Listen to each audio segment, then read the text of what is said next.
Pemilu sudah usai, tetapi masih menyisakan PR tentang bagi demokrasi di masa depan. Hal ini berkaitan dengan sorotan dunia atau proses pemilu kemarin. Komite HAM PBB atau OHCHR menyatakan kekhawatiran atas proses pelaksanaan pemilu 2024 di Indonesia.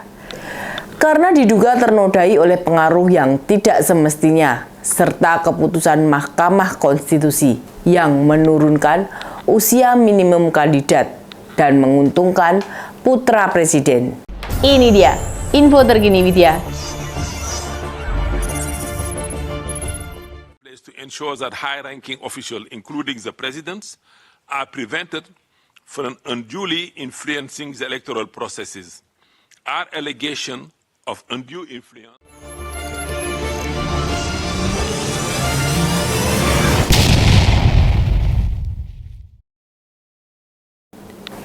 Ini yang tidak kita inginkan bersama, sorotan negatif negara lain atas ketidaknetralan presiden dalam proses pemilu, utamanya Pilpres. Padahal Indonesia dikenal sebagai salah satu negara yang dengan praktek demokrasi yang hebat. Sorotan tajam di PBB mengindikasikan kualitas demokrasi kita mengalami penurunan. Tentu ini memalukan sekali dan mestinya jadi tamparan keras bagi Indonesia. Kalau sampai PBB menyoroti pemilu kemarin, berarti memang benar-benar memprihatinkan dan terindikasi ada proses yang tidak beres di mata Komite HAM PBB. Catatan mendasar ini bisa mempengaruhi terutama penghormatan pada Indonesia di forum lain.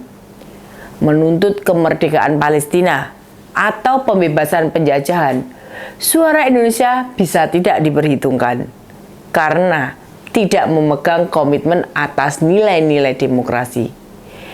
Indonesia adalah salah satu dari 193 negara yang masuk anggota PBB dalam proses Pilpres terbukti tidak diselenggarakan dengan normal.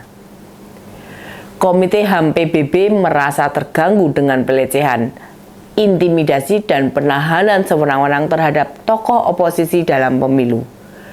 Upaya mempengaruhi hasil pemilu jelas bertentangan dengan prinsip demokrasi. Soal Indonesia mesti mandiri nggak masalah. Tidak boleh diatur negara lain, itu harus. Namun, kualitas demokrasinya harus tetap unggul, bukan demokrasi seolah-olah. Oleh karena itu, mendesak Indonesia untuk menjamin pemilu yang bebas dan transparan, mendorong pluralisme politik yang sejati, menjamin independensi Komisi Pemilu, merevisi ketentuan hukum yang membatasi, memastikan tempat pemungutan suara dapat diakses, dan mencegah pengaruh yang tidak semestinya dari pejabat tinggi. Itu beberapa yang harus dijamin. Sorotan di forum PBB terjadi akibat kelakuan Pak Jokowi yang tidak menjalankan prinsip demokrasi dengan baik.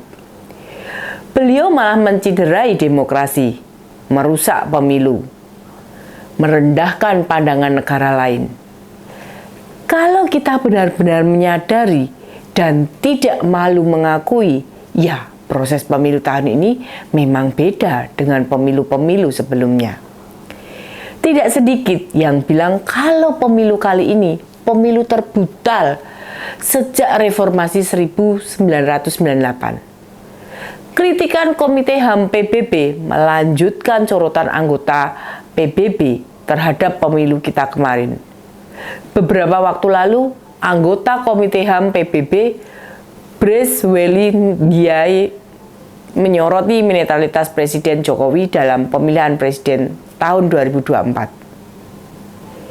Ia mengutarakan soal putusan Mahkamah Konstitusi yang melanggengkan jalan putra sulung Jokowi, Gibran Rakabuming Raka, mengikuti kontestasi Pilpres. Jadi, intinya Presiden terlalu banyak ikut campur, sampai konstitusi bisa menyesuaikan kepentingan keluarga Presiden. Anggota Komite HAM asal Senegal itu mempertanyakan langkah apa yang diambil Indonesia untuk memastikan pejabat tinggi, termasuk Jokowi, tidak memberikan pengaruh atau intervensi yang berlebihan terhadap proses pemilu. Ia pun bertanya, apakah Indonesia sudah melakukan penyelidikan untuk mengusut dugaan-dugaan itu? Nah, ini yang sulit untuk dijawab delegasi Indonesia. Bagaimana mungkin pemerintah akan melakukan penyelidikan untuk menuntaskan dugaan pelanggaran tersebut kalau penguasa saja nggak merasa ada pelanggaran? Sulit dan muspro berharap pemerintah mengusut dugaan-dugaan tersebut yang disampaikan anggota PBB tersebut. Karena asal muasal sumber kekacauan Pilpres dari pemerintah sendiri alias presiden. Jadi, tanpa desakan dari masyarakat sipil, nggak mungkin pemerintah akan mengusut carut-marut Pilpres kemarin. Kritikan PBB pastinya tidak asal-asalan, tidak bicara tanpa data dan bukti. Masa sekelas organisasi internasional asal bicara? Ya nggak mungkin. Salah satu yang memperkuat dugaan PBB itu tidak mengada-ngada.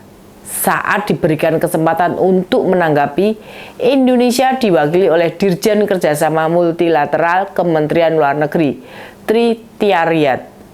Kok malah tidak menjawab pertanyaan Diaye? Kenapa delegasi Indonesia tidak menjawab? Itu yang jadi masalah dan patut dipertanyakan. Bisa jadi delegasi Indonesia bingung, malu juga. Kalau mau bohong, kok negara-negara tetangga anggota PBB itu ternyata memantau pemilu kita? Kalau mau jawab apa adanya, nanti membahayakan dirinya sendiri, mempertaruhkan jabatan. Kritikan yang dilontarkan PBB untuk memperbaiki proses pemilu selanjutnya, biar tidak terulang yang kurang baik. Jadi bukan cawe-cawe urusan internal bangsa kita. Tetapi anehnya, kritikan PBB nggak bikin gerah cawapres terpilih, Gibran Rakabuming Raka. Ia menanggapi kritikan PBB dengan cuek, seperti biasanya dan seolah-olah itu bukan persoalan penting. Makasih masukan dan evaluasinya, kata Gibran saat ditanya awak media.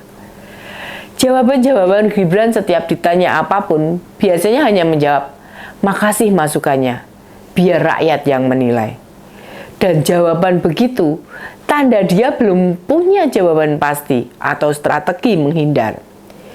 Pihak istana sendiri mengomentari ringan kritik PBB. Tenaga ahli utama kantor staf presiden, Johannes Joko, menilai Jokowi tetap netral dan profesional dalam menghadapi Pilpres 2024. Katanya selama ini Jokowi tidak memberikan arahan-arahan politik praktis. Ya wajar saja kalau KSP membela bosnya, nggak mungkin bicara blak-blakan. Meskipun kritik PBB tidak mempengaruhi hasil pemilu, tidak ada sanksi, tetapi bangsa Indonesia perlu sekali mendapatkan legitimasi internasional. Pengakuan negara lain sangat penting sebagai perbaikan demokrasi kita. Apalagi selama masa reformasi 25 tahun lebih. Meskipun pemilu tidak sempurna, tetapi seluruh pemilu dipandang masyarakat dunia sebagai pemilu berkualitas. Pelaksanaan pemilu sebagai perwujudan hak sipil dan politik warga masyarakat harus dipastikan terselenggara dengan jujur dan adil. Oleh karena itu, mestinya pemerintah memperhatikan sorotan PBB dengan serius. Ini PR bagi pemerintahan Prabowo nantinya. Harusnya kita berterima kasih karena Komite HAM PBB memperhatikan kerangka pemilu secara luas, seperti melihat proses pemilu apakah dilakukan sesuai kerangka hukum atau tidak. Apakah melindungi hak pilih warga? Apakah memperhatikan ada pelanggaran, ada jaminan peserta, memperoleh keadilan ataupun tidak. Biasanya kalau kita di dalam kurang cermat, sementara yang di luar lebih detail dan cermat dalam memperhatikan. Demikian info terkini Widya, sampai ketemu lagi di ini dia info terkini Widya selanjutnya. Salam cerdas. Ini dia info terkini Widya